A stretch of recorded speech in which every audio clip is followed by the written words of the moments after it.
किसान भाइयों, जीरी की जो फसल है वो अपनी परिपक्व अवस्था की तरफ अग्रसर हो रही है। इसी के साथ किसान भाई अपनी अगली फसल के लिए तैयारियों में जुटा हुआ है। कच्चे आलू की जो बिजाई है वो लगातार जारी है। किसान सरसों के लिए भी सदैव तत्पर है। खेत की जुताई कर दी गई है और अपनी सरसों के बीज के लिए प्रबंधन में जुट गए हैं। मैं गुरबाज सिंह विर्क, डिस्ट्रिक्ट करनाल, हरियाणा से अपने यूट्यूब चैनल पर आप सभी का हार्दिक अभिनंदन करता हूँ। पिता समान बुजुर्गों, नौजवान साथियों, मेरी माताएं बहनें जो कृषि एवं उससे सहायक कार्यों में अपना महत्वपूर्ण योगदान दे रही हैं, उन सभी का हार्दिक अभिनंदन करता हूं। जो किसान भाई नए हैं उनसे मेरा विनम्र निवेदन रहेगा कि चैनल को सब्सक्राइब करना ना भूले, जो आने वाले समय में आपको खेती से संबंधी जानकारी का नोटिफिकेशन मिलता रहे। हम पिछले कुछ दिनों से आपके साथ जो नई किस्में आई हैं उसके ऊपर गहन चर्चा कर रहे हैं। और आज हम जो चर्चा कर रहे हैं किसान भाइयों, वो गेहूं की बहुत अच्छी किस्म है। दो बहुत बम्पर किस्में हैं जिन्होंने रिकॉर्ड तोड़ा है, उसके ऊपर हम चर्चा कर रहे हैं। आ, ये भारतीय गेहूं एवं जौ अनुसंधान संस्थान जो करनाल में स्थित है, भारतीय कृषि अनुसंधान परिषद का अभिन्न अंग है। वहाँ से अनुमोदित सन 2022 में रिलीज किस्म DBW 327 के ऊपर मैं गहन चर्चा कर रहा हूँ। हालांकि ये वैरायटी किसानों की प्रैक्टिस में है, लेकिन मैं ऐसे इसके अद्भुत तथ्य और चुकाने वाले तथ्यों को आपके सामने मैं उजागर करूंगा जो इसकी सुंदरता में चार चांद लगा देते हैं।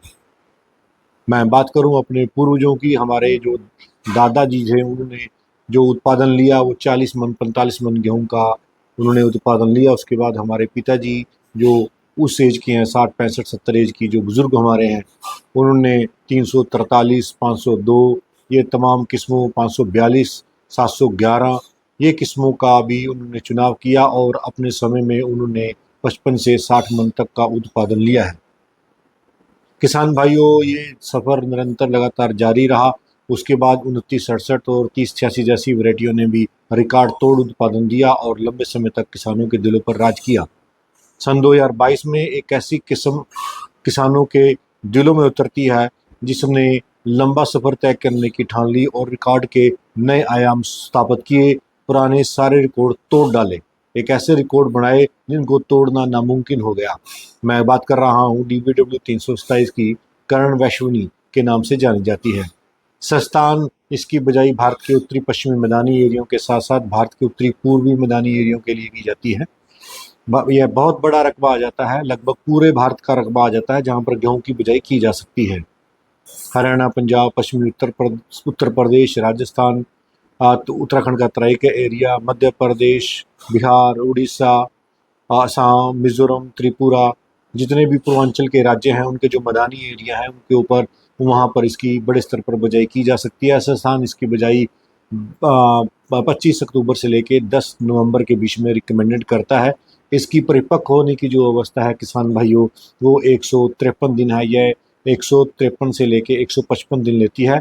औसतन 155 दिन में यह पक के तैयार हो जाती है। इसके पौधे की ऊंचाई की बात करते हैं तो किसान भाइयों, इसका जो पौधा है वो 98 से 101 सेंटीमीटर के बीच में हाइट करता है, ऊंचाई करता है।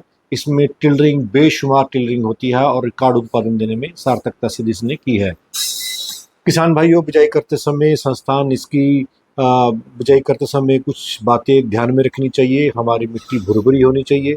किसान भाई बिजाई किस तरीके से करते हैं यह बहुत महत्वपूर्ण है। जो किसान भाई छराटे विधि से और जीरो टिलेज जहाँ ड्रिल मशीन से करते हैं उनके उत्पादन में रिकॉर्ड उत्पादन उन्होंने लिया है। मैं यहाँ बता देना चाहता हूँ कि आप 30 31 क्विंटल तक की बहुत सारे फार्मर्स ने इस वैरायटी का प्रति एकड़ के हिसाब से उत्पादन लिया है, लेकिन वो फार्मर हैं जिन्होंने ड्रिल मशीन से किया है। मैं यहाँ बता देना चाहता हूँ कि जो सुपर सीडर के साथ बिजाई करते हैं उसमें अंकुरण में काफ़ी समस्या आती है। अंकुरण कम हो पाता है और जो ज़मीन है वो काफ़ी टाइट हो जाती है, जिससे जो पौधा है वो निकलने में काफ़ी दिन लगा लेता है और जिससे उनका फुटाव नहीं हो पाता है। तो इसके लिए अलग से वीडियो बनाएंगे कि बिजाई किन किन यंत्रों के साथ की जानी चाहिए, उसके ऊपर अलग से वीडियो शूट करेंगे।